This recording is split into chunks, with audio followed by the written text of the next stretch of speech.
Welcome to the BTB Project. Impossible is nothing. Let's do this.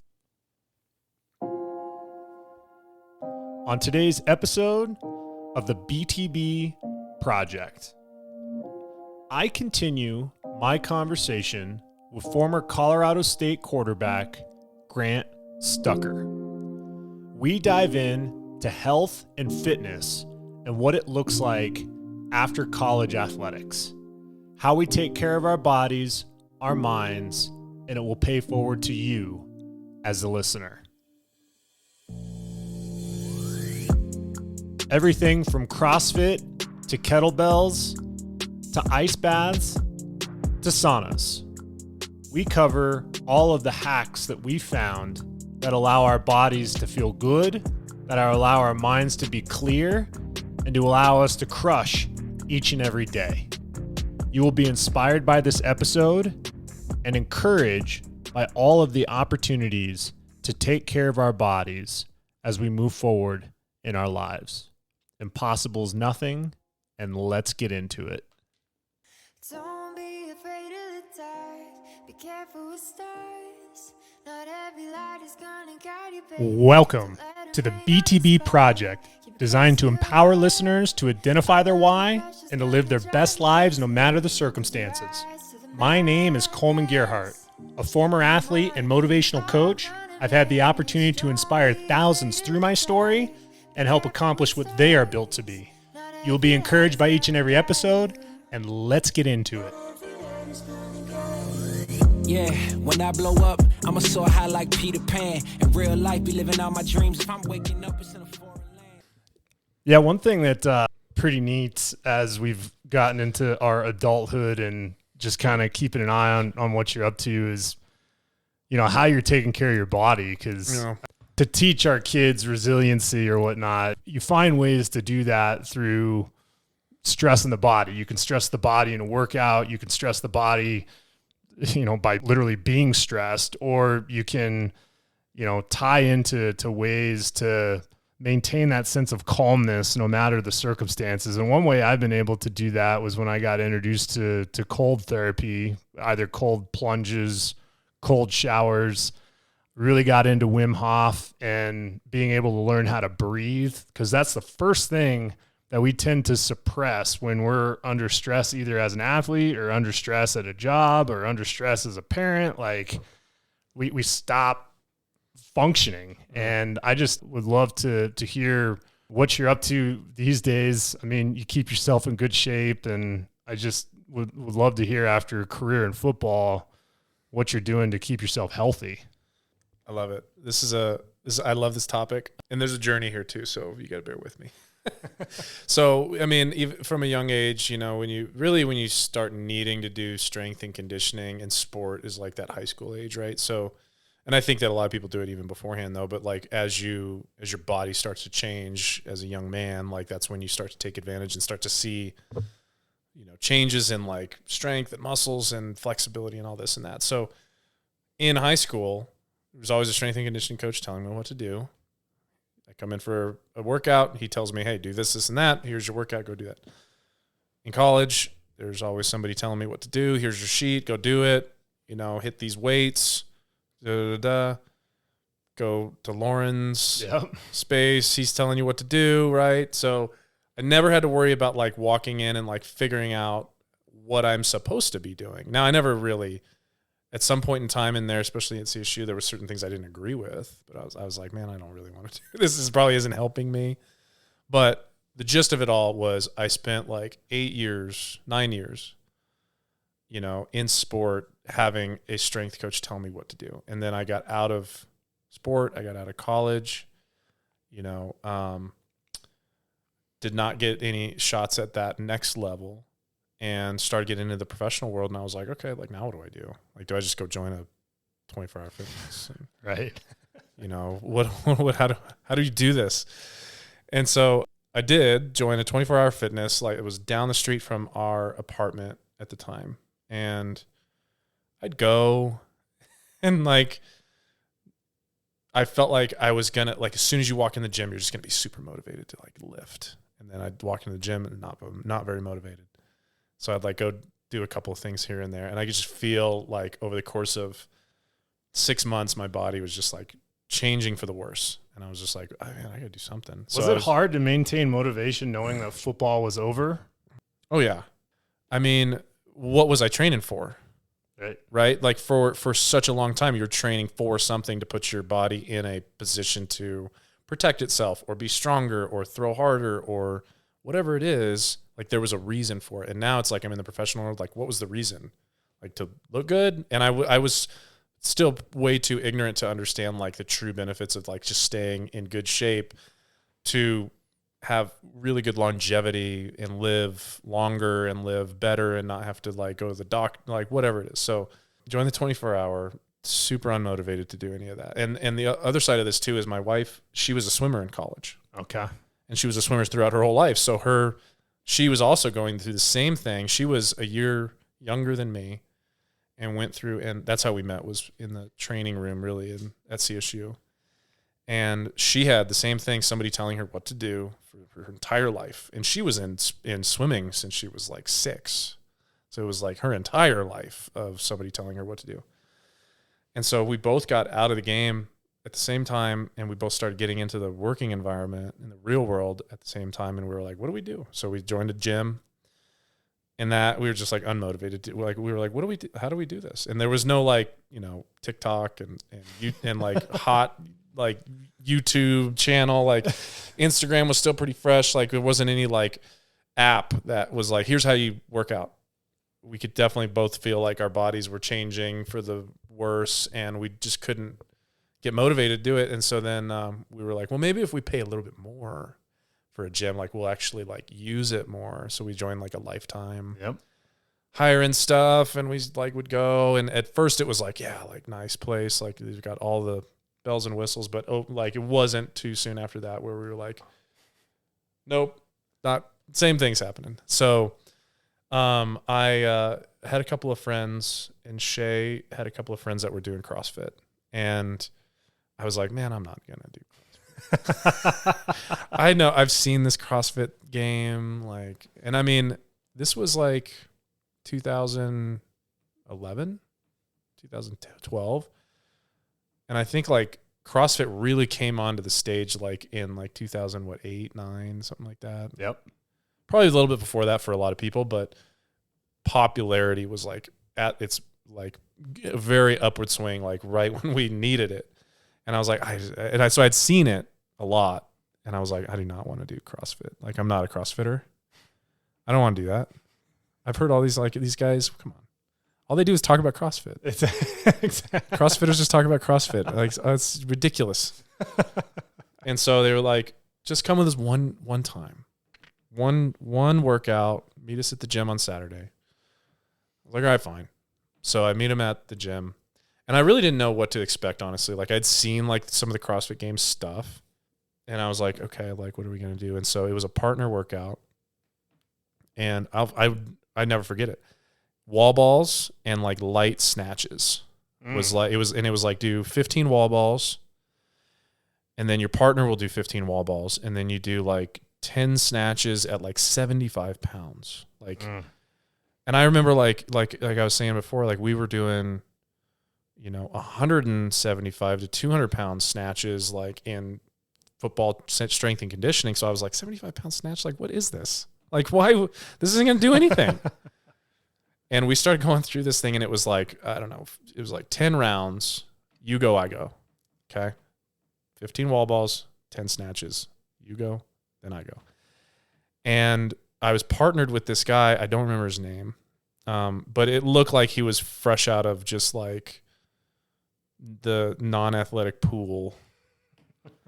And I mean this in the best possible way, because he absolutely, I'm just painting the picture here. I felt like I was former Division I athlete in decent shape. I was probably a year removed, and I was next partnered with a guy that I was like, I'm going to like steamroll this guy. And it was 180 degrees the opposite. Like he whooped my ass in this workout, and I could not figure it out. And I was like, and really it was just like the, the metabolic conditioning side of things, where my whole life I was trained to sprint. My whole strength and conditioning program was circled around 8 to 10 seconds of a play. And then you got, 30 to 45 to a minute off. So it's like you just had to do 8 to 10 seconds as hard as you possibly could.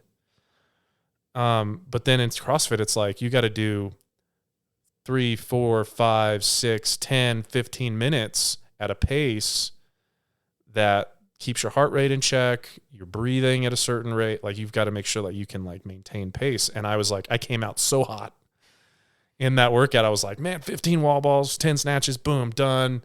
His turn, my turn. Okay, like I didn't really get a great rest there, but 15 wall balls, 10 snatches, Kate done. Holy cow, I'm gassed. Like, all right, now. And then he just blows through this thing, and I'm like, I'm not ready. We got like 8 rounds of this left. And I was underneath the bench. Like, there was a bench, I remember, where everybody could sit. And I was like, I couldn't even sit on the bench. I was like laying down underneath the bench, so exhausted and burnt from this workout. And the guys were like, you going to come back tomorrow? And I was like, yeah, I'm coming back tomorrow. I cannot let this be my last go. Like this, it was a Saturday workout, and those Saturdays in CrossFit are like known for like just having a bunch of people there because there's not as many classes as throughout the week. And I was like, I'm definitely coming. Sign me up. I'll be back. So my wife and I did that for a long time. And I think through some of the training that we had with snatching and clean and jerks, a lot of the Olympic lifting side of things, like I didn't have to like learn the technique side because I knew that. You knew the I had to movements, learn yeah. the pace. The pace, right? I had to learn the breathing that it takes and like how to pace yourself like a marathon. It's just definitely not a strength. And I always struggled with that. Even today, and I don't do as much CrossFit today. I'll get into more of what I do today. I have to like start at a pace and not like just redline it right away. And so we did that for like, it feels like 8 years of CrossFit, and we bounced around to different CrossFits around Denver. Started at CrossFit Vantage. They were a great crew. Chris and Amanda over there, they own it, and they awesome gym. And then we moved to Lakewood, over in Solterra, and so we went to CrossFit Golden. Yep. And Greg over there that owns that gym, awesome gym. Just felt like we were in like another tier of just like athletes that were competitive, and like some guys were going to like, winning competitions and some stuff, and like you're just around these guys that have these incredible motors. And then the community aspect of it was great too. We started like making friends in this, and everybody's there just like suffering the same workout together. So I just loved that part of it. And then we moved down towards Littleton and moved gyms again to Backcountry CrossFit. And they had some guys that actually went to the games. Oh, wow. And some coaches that went to the games. And so it was like we were surrounded by some serious athletes. My wife, she hurt her back doing something in CrossFit, but I don't think it was really caused by CrossFit. It was like a straw that broke the camel's back kind of thing. So she had like other previous things. If you guys don't know my wife, she's 5 feet nothing, like 100 and nothing, like very petite woman. She's had 2 children, and so like that wreaks havoc on your body. And like, Yep. So she, through all of that, like bodily transitions and transformation, like she wrenched her back and like couldn't do CrossFit for a while. So we bought her a Peloton. Yep. The Peloton's at the house. She loves it. Absolutely loves it. She's just like loves to bike. And then I was doing CrossFit for a while after that, but then I had to move gyms again, and I started like disengaging from some of the community aspect of it. And then I was just like kind of getting burnt out of it. So I stopped doing some of the CrossFit stuff. The last gym I went to was a gym called V23. Yep. Okay. In Dry Creek, who they do not identify themselves as a CrossFit gym. They're like they have a lot of functional fitness. They have a great like strongman program. They have a lot of strongmen that go through there. And some of the owners, Ruthie and Bo, like train amateur strongman guys that go out and compete. And it was at that gym that Bo and Ruthie, like they truly just like dedicated their lives to the honing their craft of fitness.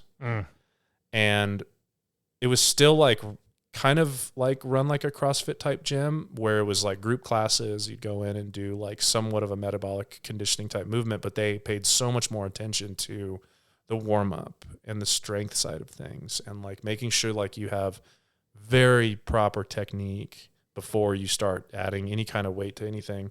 It just like they just did it right. And I loved going to that gym, and it was right next to my old work. So it was super easy. Yeah. Well, I was also introduced there to a guy by the name of Eric Henman. And Eric is a significant influencer in the fitness community and in the sauna, cold plunge world. Gotcha. Okay. And so the gym bought a sauna, and so I could do that while I was there. And I met Eric through doing that. They bought an ice barrel. They didn't, I don't even know if they bought it. I think Eric gave them an ice barrel. And I started doing that while I was at that gym. And I used to do it like every Friday. It was like I'd work out with them throughout the week. And then on Friday I'd go in, I wouldn't work out. I'd do a sauna and a cold plunge with Eric and like with Bo and Ruthie and everybody out there. And what was your first cold plunge like? Because if it was anything like mine, it is a harsh reality. Oh yeah. So I'll back up. My very, very, very first cold plunge was probably when we were doing it in college. Yep. And it was like 2 days, right? And they got like the big old troughs, like livestock troughs. After a hard like second practice, they'd fill those things up with water and ice, and like the guys would all jump in and like just like ice legs down. Really, it was not like an up to the neck kind of thing. We need to make sure your legs are fresh. And I always understood like it was great for recovery, for inflammation and all that kind of stuff. But after college, I was like, there's no really need for me to do this anymore, you know? And I didn't really understand and stay on top of any of like the actual long-term benefits and physiological and mental benefits of it. They got that ice barrel at the gym, and I was like, oh, I love it. I'm going to do it. I'm trying it. And so it was in the summer, and we bought like 60 pounds of ice and filled it up and got the barrel down to like 45 degrees. And I jumped into that thing, and I was like, holy shit. I didn't last very, very long. I mean, it was just like in, out. I'm done. Okay, I'm done. You know? But I just started getting hooked on it. Eric and I would do it a lot. Bo would do it a lot. And then I started seeing, like, Eric has his own setup at his house. He's got a big old barrel sauna. I was like, I really want a barrel sauna at my house. Like, and I was like, I think Shay would love this too, like my wife. And so Costco was running a special. Oh, there you go. A barrel sauna. I think they still have it.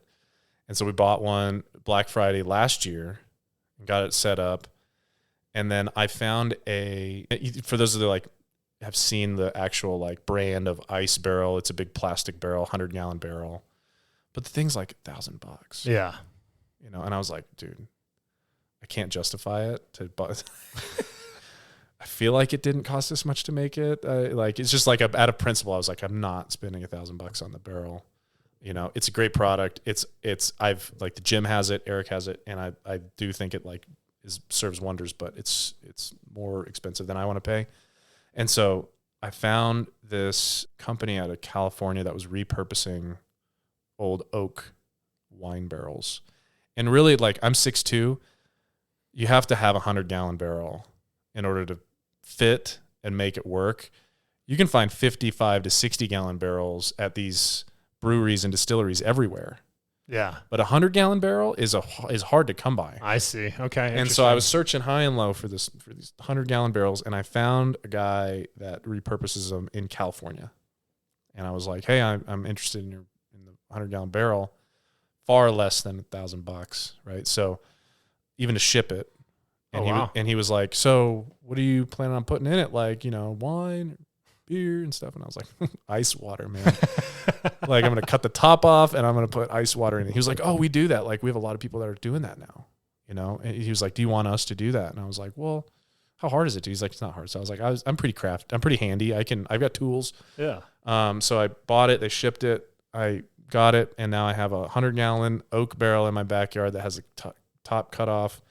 And I bought that at the same time around the same time I bought the sauna. So we started doing a lot of sauna cold plunge.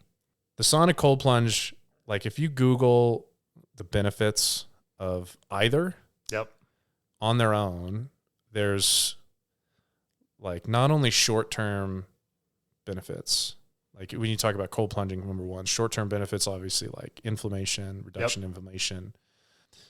there's so many long-term longevity benefits that come with it that are like this sense of stress that you're putting on your body that reap these dopamine type benefits that it's just like, if you can remain uncomfortable for 5 minutes in a cold barrel, the long-term effect that it has on your body and on your mind is like unparalleled with like any kind of pharmaceutical that you could find out there. Right. So Right.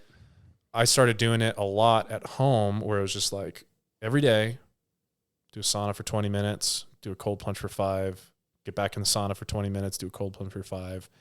And like the 3 to 4 days leading after that, it was just like I was on this cloud of, I could handle anything. Yep. You know, life throws you all these curveballs, right? And it's just like, it felt like I was just like actively putting my body and my mind in a sense where like if something happened, and I say like most of this like with having little kids around, where it's just like at the drop of a hat, they're freaking out about something. Yep. Handling your emotions right, you know, and like you sit in the cold plunge, and it's like the only thing you can really do is breathe and focus on your breath. And it's almost a sense of meditation. Yep. It's the closest I've been able to get to like a true sense of meditative state, where you're purely only focusing on your breath, and all of a sudden the time just like. Yeah, it's interesting because my senior year in college, I ended up hurting my back. I ruptured 2 discs, took an MRI, saw something in my spinal canal, had to go back and do another MRI, and they found a tumor in my spinal canal. So I went from best shape of my life, best tennis of my life, to 24 hours later in emergency surgery. Oh, geez. And they cut a tumor about the size of a golf ball out of my spinal canal through a lumbar laminectomy at my L3, L4. And I've dealt with inflammation most of my life, but having now a neurological distress to my body, I started experiencing neuropathy, which I'm sure with some of the hits that you've taken, you've probably had some tingling or, you know, whatever that is. But basically, I had it all over the right side of my body. And I got introduced to cold therapy as a recovery from my back surgery. I mean, I lost function of my bowels and bladder. I had no feeling in my pelvis. I had to, you know, relearn how to walk. I mean, all sorts of stuff. And that's when I started diving into, you know, what truly is the body capable of, and what am I doing to maximize that? So cold therapy was huge to keep my inflammation down, but also too the meditation side. And again, you know, we talked about this earlier, is being able to develop resiliency somewhere. And if you can do it in a 100-pound or 100-gallon barrel, what a powerful way to have that carry into other aspects of life. And I mean, I don't know where I would be without kind of pushing the limits of, I said alignment earlier, and I'm finding my alignment through cold showers, through breathing, through meditation, you know, getting into scripture every now and then. I mean, it's like, if you could give the listeners some advice on, yes, we're both former athletes, but how to handle the day to day, you know, what would be a regimen that you'd recommend? That's a fantastic question. Do you have a cold plunge mechanism here? Or at the house? I don't yet. Just cold shower stuff? I don't. Yeah, just cold shower for right now. So after I bought this 100-gallon barrel in California, I did find a guy that's actually selling barrels in Colorado. There you go. So we'll definitely chat. There's a buddy of mine that just bought one from him in Colorado for like, and I'm like, God, I wish I would have waited another 6 months because I would have found this guy. But so yeah, we'll talk about like how to get a hold of that guy. But I think to answer your question, like what some kind of regimen to help build resiliency is what the question is, right? Yeah. I think that there's something to be said about staying uncomfortable, no matter what you're doing. Like fitness and like going out and lifting weights, it's not always like, it's not comfortable, right? So if you think about like, some people find that sense of resiliency in the gym.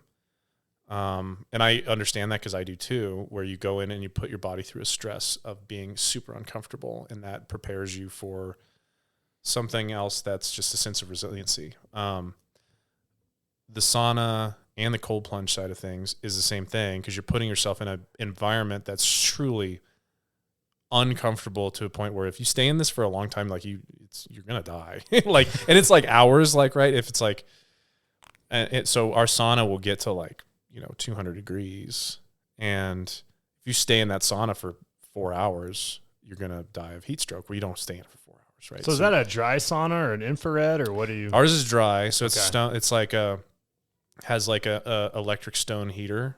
Okay. So there's like electric elements that are in the heater, and then there's stones that are around it that get super hot that heat the space around you.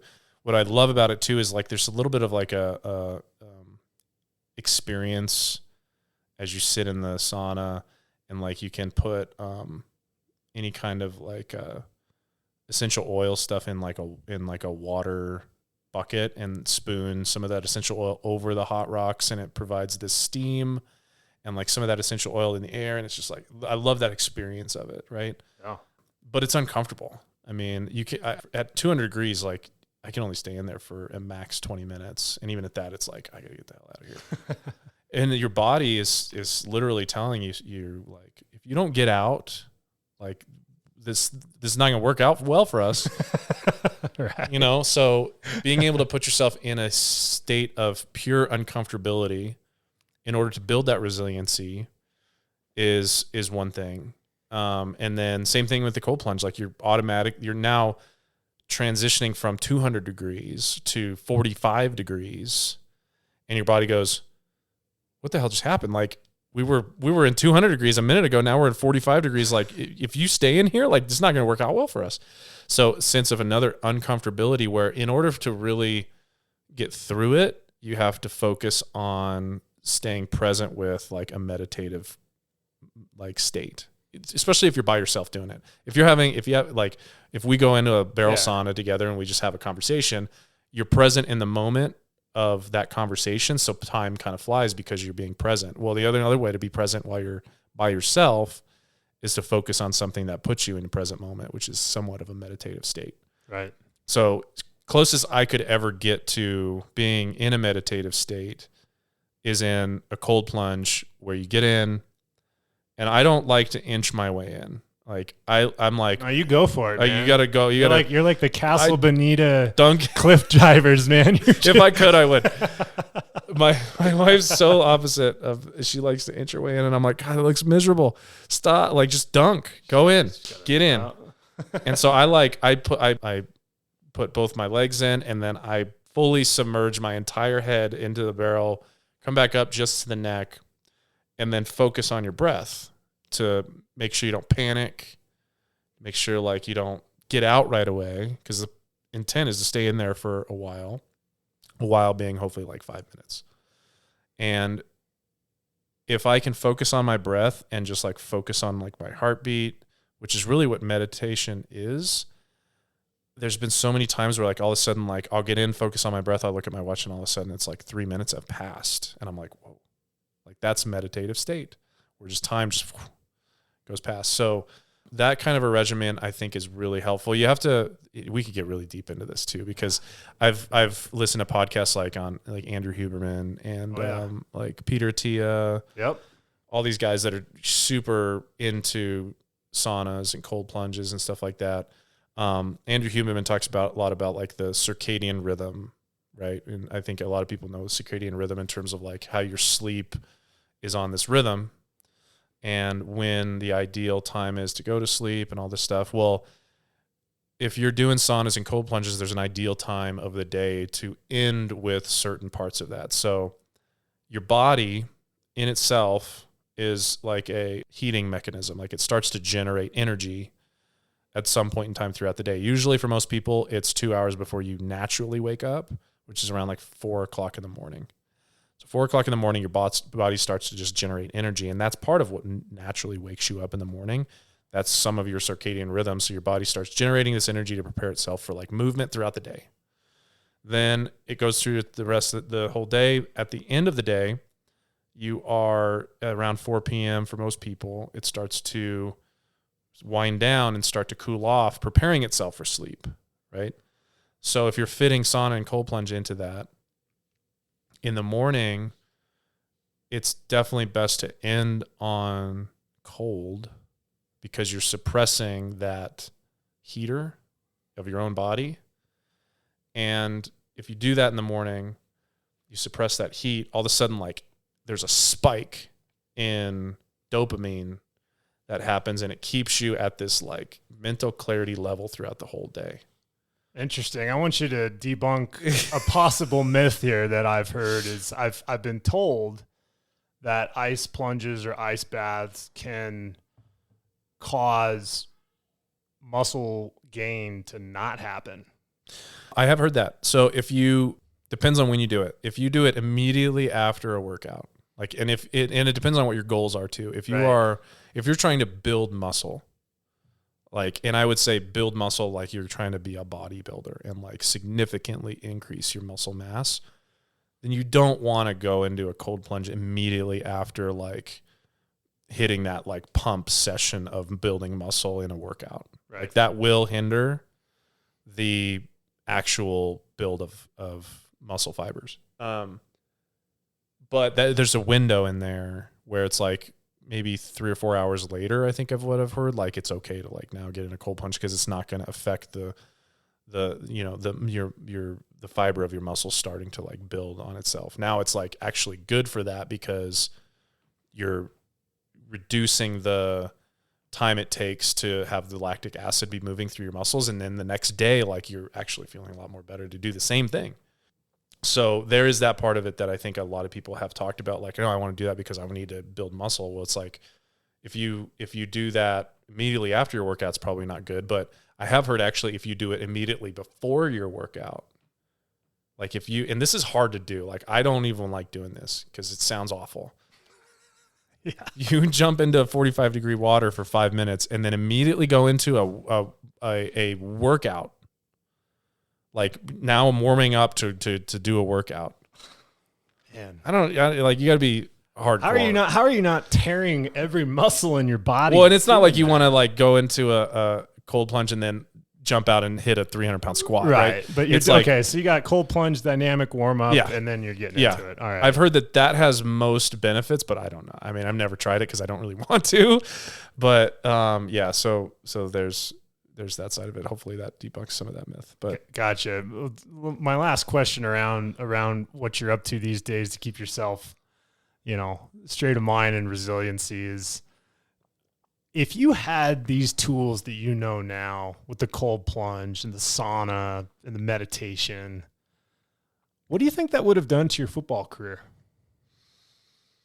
I mean, I think it's more understanding why I use the tools than it is having the tools themselves. Like if I would have understood the reason why I do it now, and I had the same reasoning for same understanding when I was going through sport, I think I wouldn't say like things would have turned out much better for me or anything like that. Like who's to say what that could look like? But I think my level of preparedness and injuries too. Oh yeah. I mean, that's the thing is I saw you licking your wounds a lot. And I'm just curious if you had some of those tools. Yeah, definitely like prehab and recovery would be far less. I mean, right now I feel like there's that aspect of it because I'm 37 and it's, my body went through a lot when it was in sport, and your body doesn't really feel old when it's 21, but you still get your licks and your bumps and bruises, and the next day you get sore and all that stuff. But if that were around, if I had that mentality while I was going through sport and I now am the age that I am now, like maybe I wouldn't ache as much as I do. So, but I think surrounding like the overall mentality of it, because there's obvious like physical benefits that it has, both of them to your body. And one of the things that I think we've found for my wife is through her back injury, we did not buy the sauna and the cold plunge for this at all. Like we did it just because we wanted to like experience a lot more of the like short-term benefits of inflammation and we find like here's our routine. We'll put the kids down at night. We will have the sauna automatically turn on around 7, and then get in sauna at like 8:30, 9 o'clock. Do sauna, cold plunge, sauna, end on hot, right? So I was talking about how you end on cold in the morning. Well, as your circadian rhythm starts to go down, if you end on hot and you're suppressing the cool down of your body, then once you like get yourself prepared for sleep at the end of that, after you end on hot, then there's this like cliff dive into a deep sleep. And so both of us have expressed like we wake up the next morning after doing sauna, cold plunges the day before, and maybe a workout the day before too, and like a sleep quality is like off the charts. Like so nice. I don't have it on right now, but I usually wear a Whoop. Yeah, I've seen those. Yeah. And it like I don't ever tell it like, hey, I'm doing a sauna cold plunge, so like now you need to run an algorithm that tells me how great my sleep is. I just wear it, and it like during my sleep the next morning it's like significant amount more deep sleep, significant amount more REM sleep, and it's like noticeable. Like we'll wake up in the morning and be like, holy cow, that was awesome. This is great sleep, great, and like vivid dreams. I never used to remember my dreams. And so that part of it, we've really found the benefit of. So I mentioned my wife's back. Not too long ago, I listened to Andrew Huberman podcast where he said that there is a significant increase in HGH if you use a sauna at a certain degrees for a certain amount of time for a certain amount of frequency per week. And since we've gotten that sauna, like she hasn't complained about her back as much in the 6 months that we've had it. And I think that because of that whole routine that we do, and we do it probably 4 to 5 times a week, the soft tissue in her has been healing itself through this increased level of natural HGH that's being released in her own body. So, and we didn't even know that. We didn't buy it for that, but we heard that podcast and I was just like, hey, like, how's your back feeling? She's like, actually, it feels a lot better, like in recent months. And I'm like, wow, that's pretty sweet. Yeah. Like it's just like, I feel like it's just scratching the surface, and there's so much like new science on it. So to come full circle to your first question of if you had these tools when you were younger, I feel like it's more the mentality aspect of it, you know, because there's obviously the physical benefits of it, but I feel like putting yourself in a comfortable position and staying in that uncomfortable position for 5 minutes in a cold plunge or 20 minutes in a hot sauna, what you're trying to do is connect with the present moment and remain uncomfortable to add this stress onto your body intentionally so that it prepares you for something that's going to be unintentional stress. And if I had that understanding when I was a kid, and when I say kid, a 20-year-old college football player, I feel like I would have been able to handle some of those conversations with my coaches differently, you know, because it was just like I could have this wave and then like a mini filter before me, right? To where it's like now I can kind of look at that and go, huh,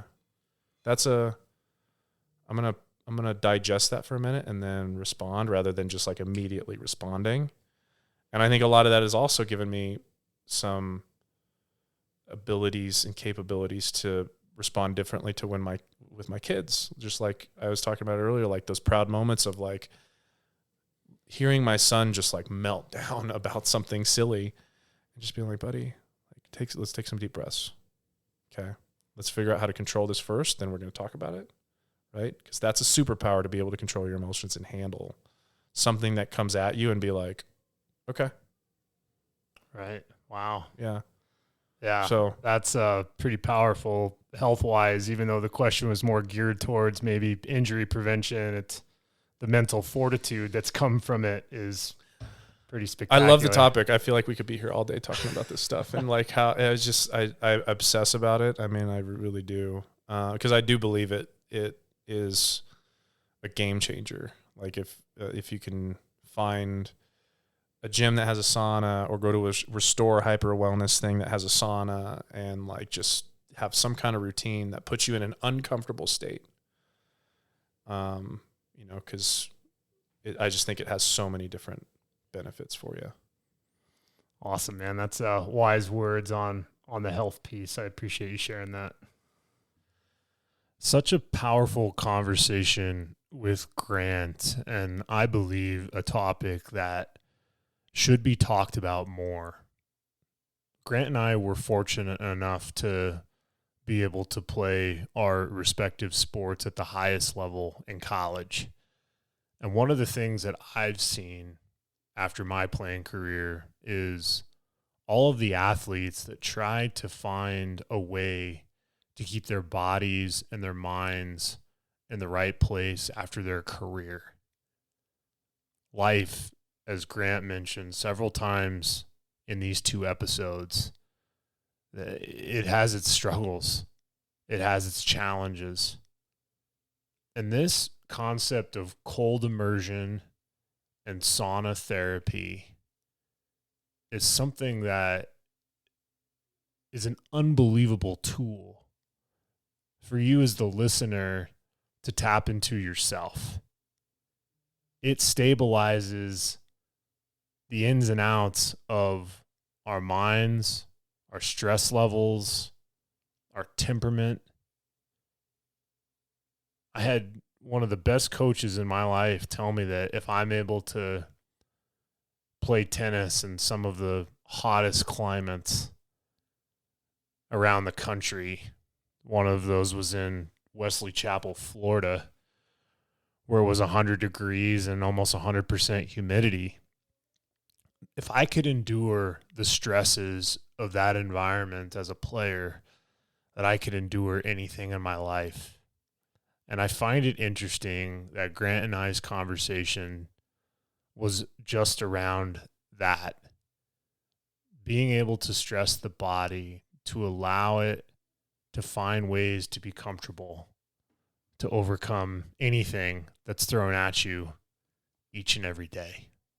We're going to definitely dive into cold immersion, sauna therapy in future podcasts. But today I really thought it opened the door to a conversation for us as the listeners to really try to push ourselves of what we can and can't do. Getting into an ice barrel at 46 degrees is an incredible challenge. But if that's something that you can endure, as Grant mentioned, just jumping in, getting your head under the water, being able to endure that 46 degree temperature drops your heart rate, drops inflammation, stabilizes your emotions. Being able to endure that allows you to endure several other things in your life. I am proud of each and every one of you. And this 2-part series with Grant has been a fantastic experience for me to talk shop with a former athlete that is still finding ways to continue to improve, grow, and get better. Not just as a husband and a father, but also as an employee and as he takes on life after the football field. If this episode inspired you, do me a favor, BTB listeners. Like and subscribe.